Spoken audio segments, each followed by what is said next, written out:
أعوذ بالله من الشيطان الرجيم. بسم الله الرحمن الرحيم. إن الله يدخل الذين آمنوا وعملوا الصالحات جنات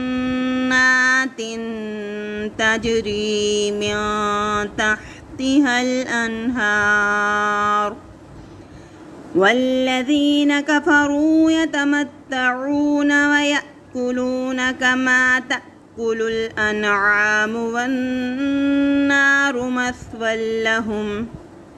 وكأي من قرية هي أشد قوة من قريتك التي أخرجتك أهلكناهم فلا ناصر لهم.